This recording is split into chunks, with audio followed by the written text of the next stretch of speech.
natural que todos nós tenhamos a dúvida sobre a nossa existência. Há muitos questionamentos a respeito de onde viemos, por que estamos aqui, qual a finalidade da vida, para onde vamos no futuro. Então essas perguntas ficam várias vezes sem resposta, mas não é difícil a gente entender. O que a gente precisa é procurar a resposta naquele que tem a resposta. Então nós vamos buscar em Deus. A dificuldade principal está no ponto de vista. Vou falar sobre uma pequena história. Havia um jovem que gostava de usar o seu carro esportes conversível em estradas de terra na sua região para que ele pudesse correr ali e fazer as curvas de forma agradável para ele. Uma certa ocasião ele foi fazer uma curva de uma dessas estradas e no sentido contrário veio uma mulher fazer uma curva e jogou o carro dela bem perto dele, quase bateram, e quando ela passou colocou a cabeça para fora e gritou: "Porco!" Ele ficou ofendido e respondeu para ela: "Vaca!" Assim ele seguiu para frente, fez a curva e atropelou um porco. Qual é a moral da história? Ela tinha um ponto de vista que ela via o porco como perigo. Ele tinha um ponto de vista que viu uma mulher gritando de uma forma ofensiva. É exatamente isso que nós vamos fazer. Sair do nosso ponto de vista e buscar o ponto de vista de Deus para encontrarmos as respostas que procuramos.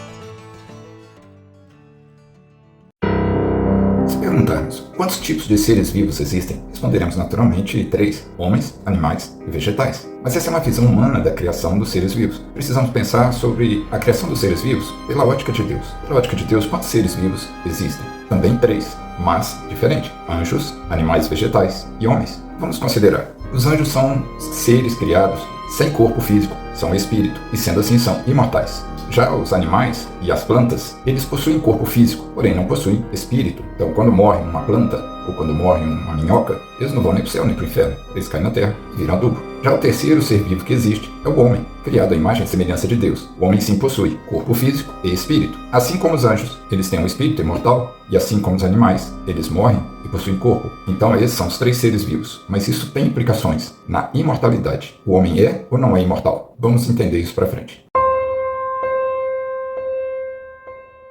Uma vez que os anjos são espírito imortais e que os animais e as plantas têm vida, mas são apenas corpo sem espírito e são mortais, o homem possui corpo e espírito. Então o homem é mortal ou imortal? Segundo o ponto de vista do homem, o homem é mortal. Nós vemos pessoas falecerem continuamente, mas e segundo o ponto de vista de Deus, o homem é mortal ou imortal? Segundo o ponto de vista de Deus, o homem é imortal. Deus o criou para viver eternamente na sua presença, mas como parte do castigo pelo pecado, ele determinou que o homem voltasse ao pó, que ele morresse. Então Deus o expulsou do Éden. O homem não morreu, o homem teve filhos e filhas, e assim o homem vive. Então entenda a morte da seguinte forma: uma noite de sono. Nós deitamos, dormimos, no dia seguinte acordamos e seguimos a vida. Da mesma forma é o ser humano. Ele vive, o corpo falece, aguarda o retorno do Senhor Jesus Cristo. Quando ele retornar, todos os mortos ressuscitarão e os seus corpos ressurretos receberão de volta o seu espírito, voltando o homem a ser corpo com espírito vivo. E assim ele vai viver eternamente. O destino é que depende da sua decisão antes de morrer, mas o homem ele é imortal. Se considerarmos que o homem é um ser imortal, mas que mesmo que ele venha morrer no corpo, quando o Senhor Jesus retornar, ele vai ressuscitar e seguir sua vida. Então, o que é morte? Precisamos entender a morte como uma ilustração. Considere a seguinte situação: 2 pessoas brigaram. A primeira virou para a segunda e disse: "Olha, você me magoou muito, não quero mais te ver, você morreu para mim, saia da minha presença." A segunda pessoa não morreu fisicamente para a primeira, mas morreu de fato para a primeira pessoa. Assim é o relacionamento de Deus para com o homem em virtude do pecado. Quando Deus falou com Adão que ele morreria caso pecasse, Adão pecou e não morreu fisicamente, porque para Deus morte não é falecimento do corpo, mas é estar separado dele. Então Deus expulsou o homem da sua presença e o enviou para a terra a fim de que ele aguarde o dia do julgamento final, em que ele, Deus, aplicará o devido castigo a nosso pecado. Assim entenda: morte é estar separado de Deus, vida é estar junto, em comunhão com Deus. Portanto, todos os homens que nascem na terra nascem separados de Deus porque foram expulsos em Adão e estão mortos para Deus.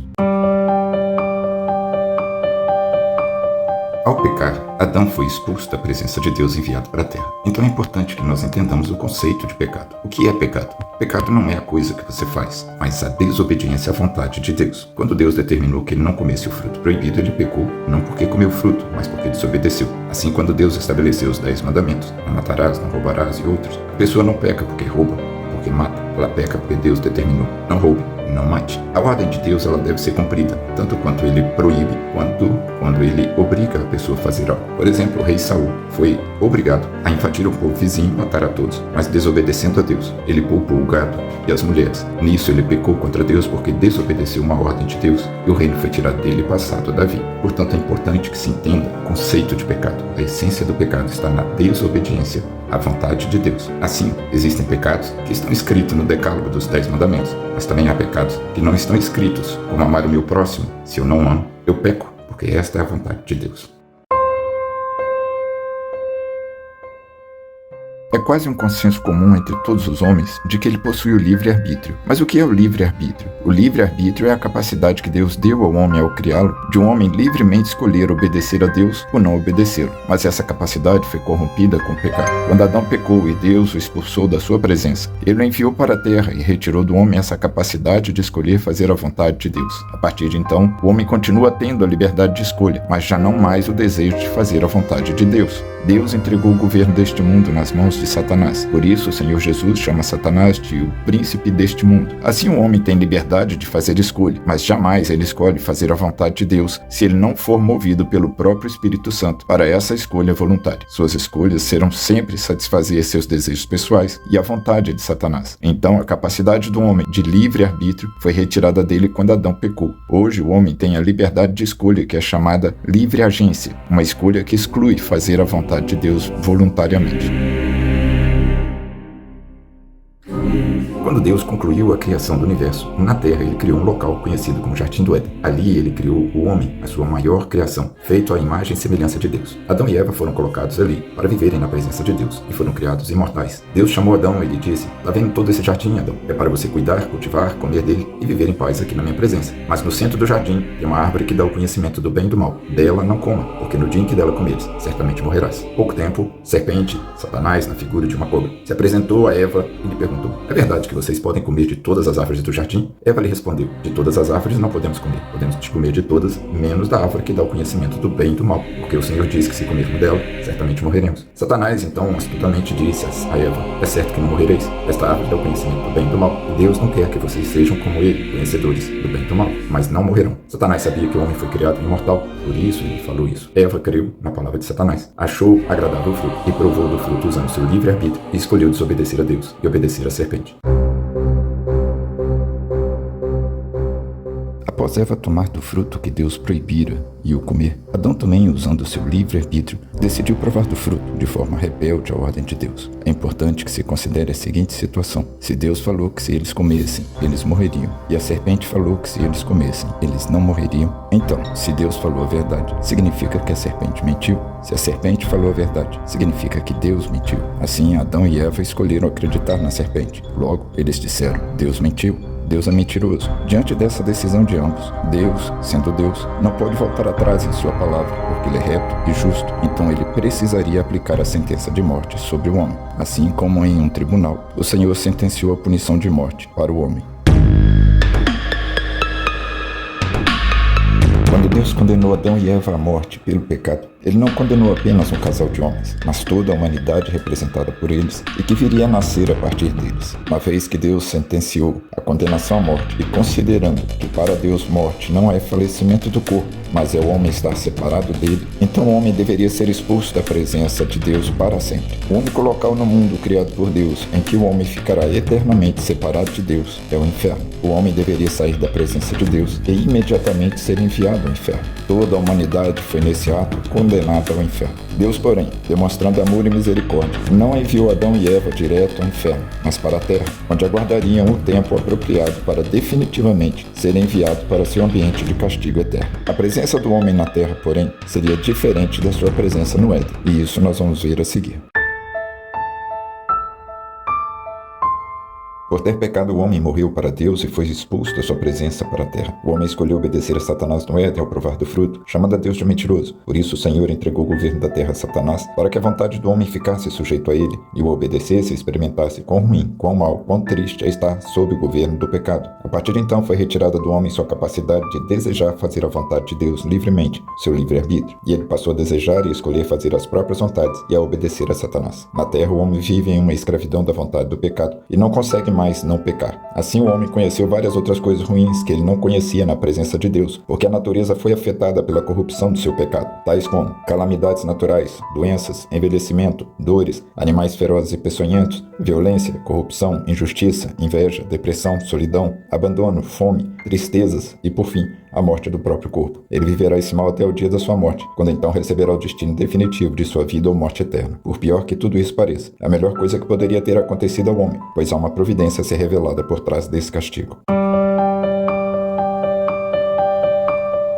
Em virtude de sua desobediência no Éden ao provar do fruto que Deus proibira comer, o homem perdeu seu livre-arbítrio e foi corrompido em sua natureza pura, tornando-se um ser escravo de seus desejos e da vontade de Satanás. Para mostrar ao homem como ele tornou-se incapaz de fazer a vontade de Deus, o Senhor nos enviou os 10 mandamentos para que os cumpramos e vivamos por eles. Porém, somos incapazes de os cumprir integralmente e cotidianamente. Os mandamentos que nos foram enviados servem assim, não para nos salvar da punição da morte, mas para mostrar que não só Adão, mas cada ser humano é tão pecador como ele e tão culpado como ele, sendo por isso também condenados à mesma morte. Quando nasce um homem, já fica estabelecido ali no seu nascimento que uma vez que ele nasceu na terra, significa que nasceu fora do Éden, separado de Deus. Portanto, pelo conceito de morte para Deus, que é o homem estar separado dele, o homem que nasce na terra já nasce igualmente morto para Deus. Dessa forma, conclui-se que em Adão todos os homens foram condenados à morte e que cada homem, por ser incapaz de cumprir todos os mandamentos de Deus, são igualmente pecadores. Não há um único homem descendente de Adão que já não nasça condenado à morte eterna. Porém, Deus, sabendo disso, pelo seu amor e misericórdia, providenciou uma possibilidade de redenção condicional. A presença do homem na terra demonstra a ira e a promessa de castigo futuro de Deus sobre o pecado. Contudo, em seu amor, o Senhor providenciou um meio de salvação de uma condenação eterna inevitável. Uma vez que foi o homem quem pecou, apenas o próprio homem deve sofrer o castigo. Não há outra forma de satisfação da justiça divina, senão com a sua morte eterna. Por mais que alguém ame outra pessoa e queira morrer pelo pecado dela a fim de salvá-la, isso não é possível, porque todos os homens pecaram e cada um deve morrer por si mesmo. Como então livrar o homem do castigo da morte eterna? Apenas um homem sem pecado poderia morrer no lugar de outro. Por isso Deus se fez homem na pessoa de Jesus Cristo, e ele se ofereceu para morrer no lugar do pecador, recebendo sobre si toda a culpa, a ira e o castigo que cabe a cada um de nós. Essa providência maravilhosa de perdão e salvação, no entanto, não será aplicada a todos os homens, mas apenas a alguns. Como assim? Por que não um perdão para todos os homens? Quem será contemplado com esse livramento da morte eterna? O homem está irremediavelmente condenado à morte eterna devido ao pecado. Sua presença na terra é semelhante a um preso em um corredor da morte, aguardando o dia da execução da sentença, que acontecerá com a sua morte física. No entanto, Deus providenciou para o homem a possibilidade de ser salvo desse castigo, aplicando essa sentença em seu Filho Jesus Cristo. Apesar de Jesus ter morrido para pagar o castigo do homem pecador, sua morte não é eficaz para salvar todos os homens, porque Deus colocou uma condição para que seu sacrifício se aplique a cada pessoa. Qual é essa condição? O homem deve, primeiramente, conhecer essa sua história de rebeldia e pecado, entender o porquê está separado de Deus, confessar a Deus que reconhece sua culpa pelo pecado de Adão e pelos próprios pecados, e entregar sua vida para que Jesus Cristo se torne seu único Senhor e único Salvador. Infelizmente, a maioria dos homens recusarão submeter-se a essa condição e, julgando-se autossuficientes ou buscando soluções em religiões diversas ou pela ciência, eles não receberão o livramento do juízo que ocorrerá em sua morte física. Como fazer na prática para receber essa salvação do castigo da morte eterna? É simples e veremos isso a seguir. Deus providenciou um meio de salvação para o homem aplicando o seu castigo sobre Jesus, seu Filho. O homem, porém, como condição para a sua salvação, deve realizar 2 atos para que a obra de Cristo na cruz seja eficaz para ele e o livre da condenação no inferno. Primeiro, crer que Jesus Cristo é o próprio Deus encarnado que morreu para sofrer o castigo do homem e confessar-se a Deus como sendo um pecador. Segundo, entregar sua vida a Cristo para que ele se torne seu único Senhor. Provavelmente você já crê em Jesus Cristo como Deus vivo, mas não entenda o que é tornar Jesus seu Senhor. Assim como você é dono de sua roupa que está vestindo agora e a usa como e quando quer, sem que ela, a roupa, se oponha ou se manifeste, assim também o que se declara servo de Jesus torna-se sua roupa. A partir desse momento, o servo de Jesus abandona suas vontades pessoais e os seus achismos sobre a palavra de Deus e a vida, passando a ser como a roupa que não tem vontade própria, mas serve ao seu Senhor naquilo que ele desejar. Toda a vontade de Deus está registrada na Bíblia. A maioria das pessoas está disposta a crer em Jesus para receber a salvação, mas não querem morrer para si mesmas em suas vontades e achismos para serem servas do Senhor Jesus. Sem as duas ações, não há salvação para o homem.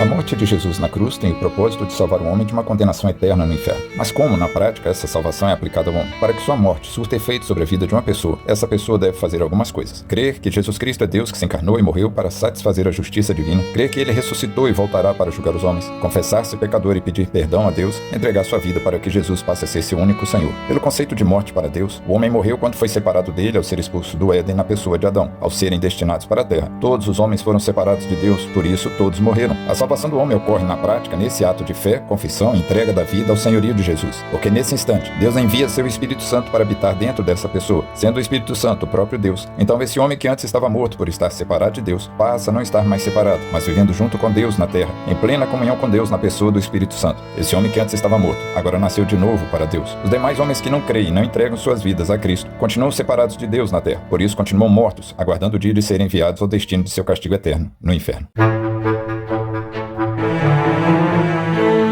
Deus deu ao homem uma vida longa o suficiente para que cada um tivesse tempo para conhecer essa sua história e destino. O tempo passa e na Terra continuam nascendo pessoas e morrendo pessoas. Por uma análise simples e direta, entende-se que quando nasce um homem na Terra, significa que esse homem nasceu fora do Éden, logo, nasceu separado de Deus. Como para Deus, morte é o homem estar separado dele, quando nasce um homem na Terra, significa que ele já nasce morto para Deus. Ao falecer o corpo, o homem volta à Terra sendo enterrado, cremado ou consumido de outra forma. Já o seu espírito vai para seu destino eterno, seja ele o céu ou o inferno. Em outras palavras, o espírito da pessoa, quando ela morre, imediatamente já começa a vivenciar a experiência de alegria e prazer eterno no céu ou de sofrimento eterno no inferno. Essa situação é bem ilustrada com o diálogo dos dois ladrões crucificados ao lado de Jesus. Um zombou dele, desafiando-o a descer da cruz e salvar a todos. O outro repreendeu o primeiro e pediu que Jesus se lembrasse dele quando voltar em seu reino. A resposta de Jesus para esse segundo foi: hoje mesmo estarás comigo no paraíso, significando que o espírito do homem morto começa a gozar a salvação ou a condenação no dia da sua morte. Mas o homem ressuscitará na volta de Jesus Cristo, e essa sua história ainda não terminou.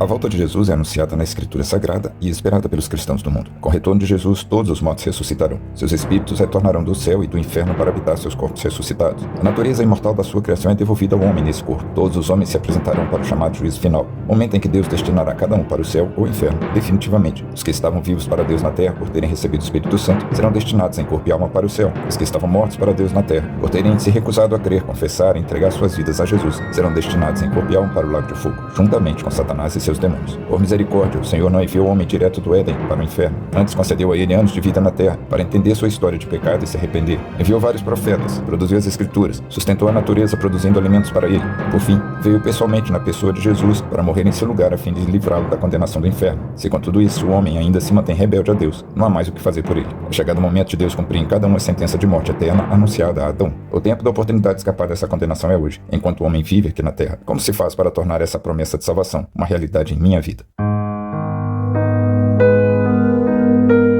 Como faço para que a morte de Jesus na cruz me salve? O apóstolo Paulo diz que basta o homem crer em Jesus Cristo e entregar sua vida a Ele para que se torne seu único Senhor e será salvo. Como faço isso? Simples. Basta uma conversa pessoal, íntima e sincera com Deus, o que chamamos oração. Se você sinceramente crê no Senhor Jesus como Deus, crê em sua obra e quiser se entregar a Ele para que seja seu único Senhor, de onde você estiver, ore a Deus dizendo coisas como essas: Senhor Deus, entendi que nasci morto para o Senhor e que também devido aos meus pecados sou merecedor da condenação eterna. Arrependo-me dos meus pecados e te peço perdão. Creio que Jesus Cristo é Deus, que se encarnou, morreu e ressuscitou para a satisfação do castigo dos meus pecados. Entrego minha vida a Ele para que se torne meu único Senhor e Salvador. Peço que envie o Espírito Santo para habitar em mim. Oro em nome do Senhor Jesus. Ao fazer essa oração sincera, Deus perdoará os seus pecados, aplicando o castigo deles sobre a cruz de Cristo, e virá habitar em você na pessoa do Espírito Santo. Como Deus estará junto de você, então você deixa de estar morto para Ele e passa a estar vivo, o que Jesus chama de nascer de novo. É só isso? Sim, para a sua salvação é só isso. Mas há algo mais a saber para a sua nova vida. Começamos essa série de vídeos com esse tipo de pergunta: por que existo? Qual a finalidade da vida? Para onde vamos depois da morte? Ficou claro que a nossa existência só tem sentido quando entendemos que fomos criados para glorificar a Deus. O nosso erro de entendimento consiste em colocarmos o homem no centro da história, quando na verdade é Deus quem deve estar no centro. Lembra da história do rapaz dirigindo na estrada de terra? Pois é, agora sob um novo ponto de vista, o de Deus, entendemos o porquê de estarmos na terra e o que acontecerá após nossa morte. A Escritura Sagrada diz textualmente que Jesus é o centro da história, pois nele foram criadas todas as coisas, no céu e sobre a terra, as visíveis e as invisíveis, sejam tronos, sejam soberanias, quer principados, quer potestades. Tudo foi criado por meio dele e para ele. Está em Colossenses capítulo 1, versículo 16. Agora que você entendeu e entregou sua vida para Jesus ser seu Senhor, precisa conhecer a vontade dele lendo a Bíblia. Ela é a palavra de Deus a te orientar. O mundo, morto para Deus, tentará te afastar dessa verdade, mas o Espírito Santo te ajudará a perseverar nessa nova vida. Ore sempre e Deus te ouvirá e te ajudará. Recomende essa série de vídeos aos seus amigos para que eles também alcancem o conhecimento e a salvação.